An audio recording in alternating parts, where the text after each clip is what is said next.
Untuk brownies ni, cantik guna dua gula. Gula putih dengan gula perang.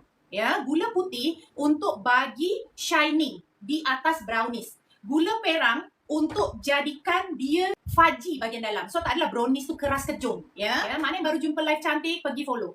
Sebab hari-hari Cantik akan berkongsi macam-macam resipi. Kuih-muih, macam-macam kek, menu-menu masakan secara percuma sahaja. Pergi dulu follow. Alright, so kat sini kita dah ada brown sugar. Lepas tu kita akan tambahkan gula putih.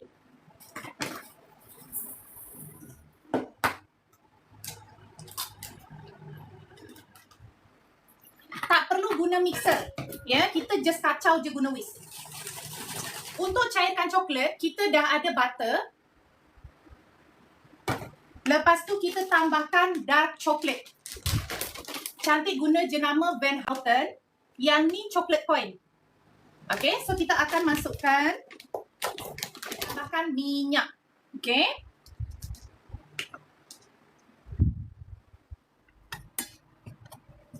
Okay, kita akan gunakan coklat ni selagi masih hangat ya. Kita dah cairkan selagi masih hangat. Jangan tunggu sejuk, masuk time hangat-hangat macam ni.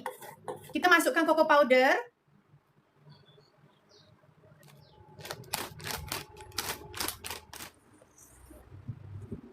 Okay, kita siapkan loyang saiz 8 inci. Okay, kat sini kita dah ada cream cheese. Kacau guna sudu je tak apa. Tambahkan telur 1. Tambahkan vanilla essence. Tepung gandum 1 sudu sahaja.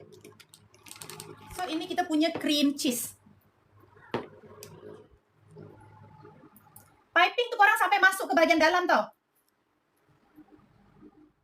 Untuk lorek atas, ikut kreativiti masing-masing ya. Cantik suka buat yang simple je. Lepas tu, brownies ni memang tak muak bila kita makan banyak. Sebab dia ada cream cheese yang balancekan rasa, naikkan sedikit rasa masin. Brownies ni pun tak manis dan dia memang lembut. Okay, so hasil dia macam ni. Bahagian dalam still lembut lagi. Nampak cream cheese-nya masuk-masuk dekat dalam ya. Itu yang kita nak. Okay, bismillahirrahmanirrahim. Lembutnya.